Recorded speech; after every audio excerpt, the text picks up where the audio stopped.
Pakinggan niyo muna guys yung ano niya, yung spiel niya na scam Support. We are excited to announce the Ripple's 100 million XRP giveaway. 100 million XRP giveaway daw. Hindi totoo Here's how yan. you can double your XRP with Ripple's 100 million So, here's how you can double. XRP giveaway.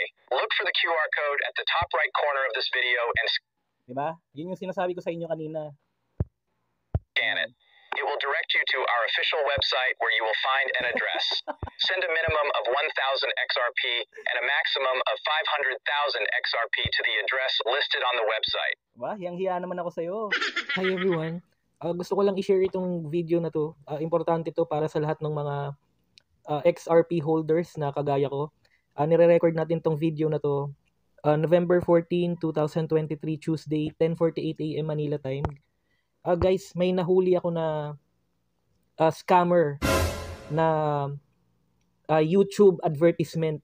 So, ang ginawa natin dito guys, the moment na nahuli natin uli yung same YouTube advertisement or commercial na nag-play randomly on one of our cryptocurrency content, pinost ko muna siya kagad. Ayan, kitang-kita nyo guys nakalagay naman dyan sponsored tapos yung visit advertiser. So, talagang commercial siya or advertisement na lumabas sa YouTube. So, ang ginawa ko muna dito, clinic ko muna itong 3 lines sa may kanan para makita ko yung details ng specific commercial or YouTube advertisement na to. Okay? Okay, so ito yung information na nakita ko.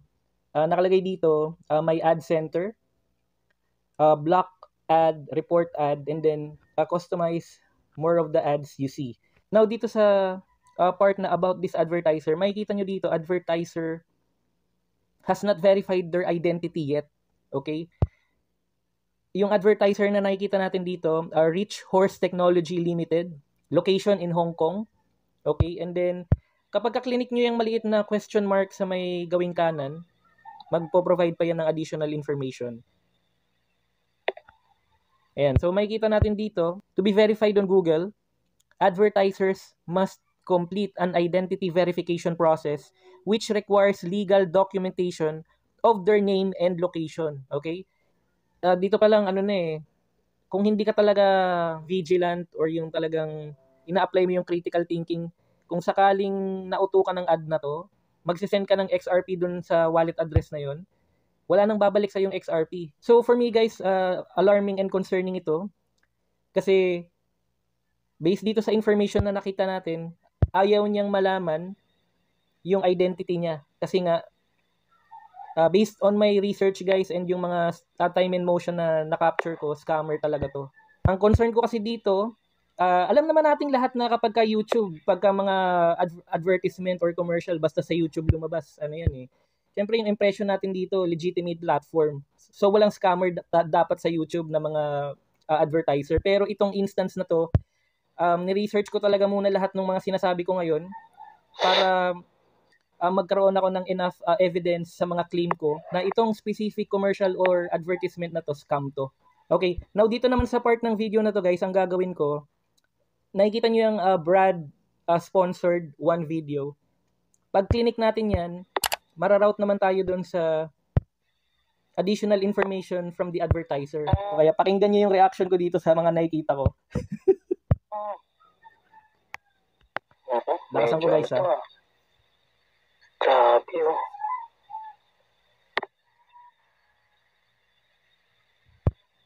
Ayan guys, active pa yung commercial dun sa baba. Talagang na-route tayo dun sa additional details ng specific advertiser na to, na nag-play yung commercial niya sa YouTube. Ayan, sige, tuloy na natin. Naku, scam to, nakakatakot. Yan oh. Yan lang yung laman ng na to. Advertiser additional information. So talagang siya. Ginawa talaga to para mang scam. Nag-iipon yung mga XRP holder, yung talagang XRP OGs na mag-invest dito sa napakagandang crypto na to, tapos yuyurakan mo, sisiraan mo yung niya dahil sa mga scam na ganito. Grabe. Inis na inis talaga ako dito nung nakita ko to eh. Nung napagtagpi-tagpi ko lahat ng information, talagang grabe. Kasi very unlikely to kasi sa YouTube nag-play yung scam. Naiintindihan ko kung post lang siya sa Twitter, Facebook, kung saan-saan, pero YouTube commercial, YouTube advertisement, nag-play tong scam na to, grabe. Hindi siya acceptable.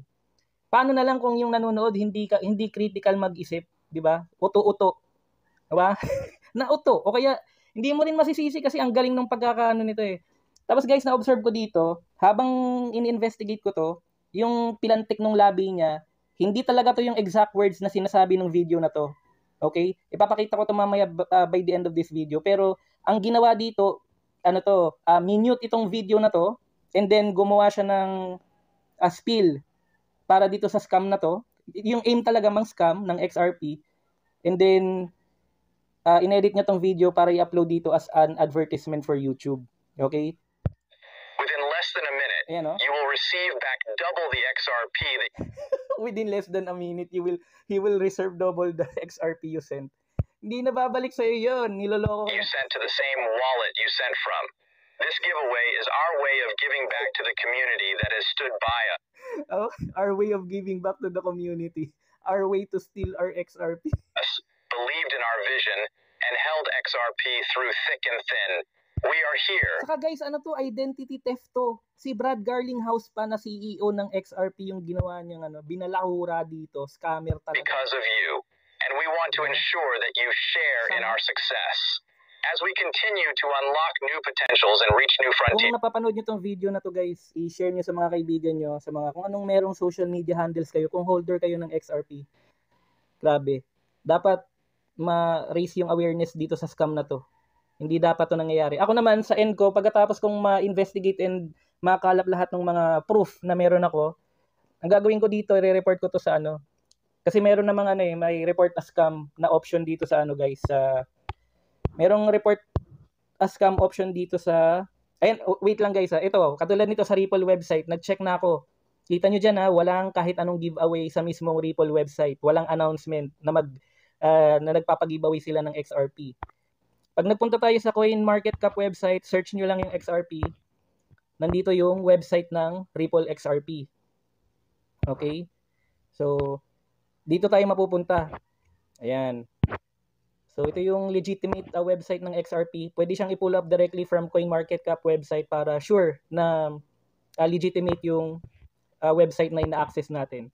So, dito merong report as scam. Ito yung unang-una kong gagawin, and then may communicate na rin ako and magpo-post ng mga messages sa ibang mga accounts ko pa sa Twitter, Facebook, if applicable Pero sure ako dun sa Twitter, and then, yung x.com account, and then yung Sologenic, kasi nakakontak na ako noon pa sa Sologenic Yung email support nila, mabilis mag-reply yun. So, ako, yun yung mga susunod kong gagawin pagkatapos kong ma-realize itong scam na to. I-report ko to kagad sa kanila as soon as possible. Ayan guys. Tapos kapag ka-clinic ko yung visit advertiser sa may upper right-hand corner, nare-redirect ako dito sa same video niya. I-skip ko lang ng konti kasi commercial yan Ayan ito yung same video doon sa scam YouTube account din na nag-play as an advertisement dito sa YouTube. Ayan Dito siya nararoute Ayan Yun yung reaction ko Dito nare-redirect ko.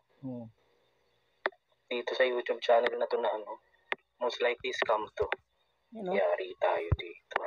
47,000 plus subscriber, walang kalaman-laman yung YouTube channel niya. Tapos isang video lang. Naka-turn off yung comments. Pati sa YouTube Grabe tong mga scammer na to Yung reaction ko dito. Tibay na ito Ladies and gentlemen, I am Brad Garlinghouse, the CEO of... Diba? Ito yung mismong advertisement. Ito rin yung same video na nagpe-play dito sa YouTube channel na to. Ang ginawa ko dito guys, nag-screenshot na rin ako ng mga info dito sa channel na to. Tapos, imo-monitor ko to kasi normally itong mga scammer na to, pagka nalaman nila na may nakahuli sa kanila, nawawala yung mismong YouTube channel nila. For sure, pagka minonitor ko to in the long run, mawawala to. Pag na-realize niya na marami nang nag-report sa kanya. Ganyan yung mga style ng mga scammer na yan Okay. So dito naman sa part ng video na to guys, ito yung totoong video ni Brad Garlinghouse, okay? Hihiramin ko lang itong content na to posted by YouTube channel Plan XRP na merong 5.62k subscribers. Maraming salamat for your video. Ito yung legitimate or yung totoong video na nag-play na ginamit as a scam video. Brad Garlinghouse, Welcome to Ripple Swell 2021 Global Full Video. So ito, pag plinay nyo yan, ito yung totoong pinagsasabi ni Brad Garlinghouse.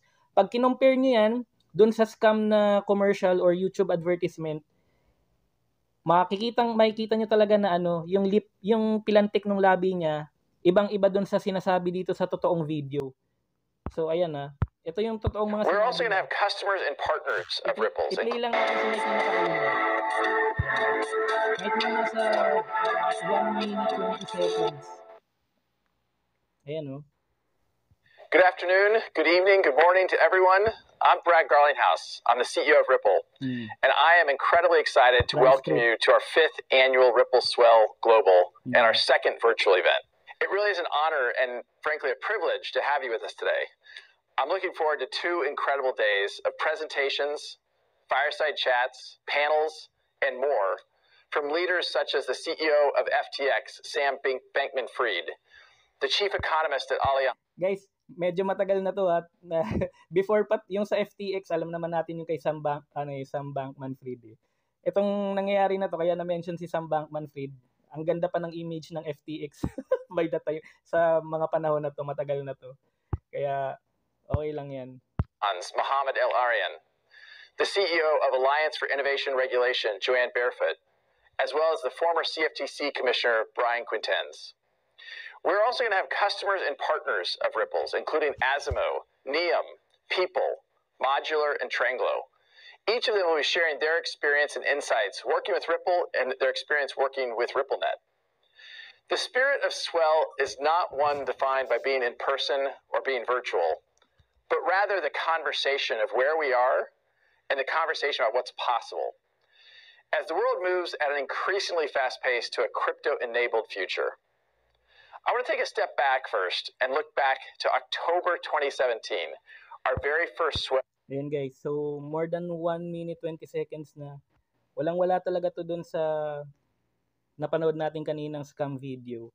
Now, disclaimer statement for our Involve Asia and Crypto Sports channel. All the information on our website is published in good faith and for general information purpose only. Any action that you take upon the information you find on our website, Involve Asia and Crypto Sports channel, is strictly at your own risk, okay?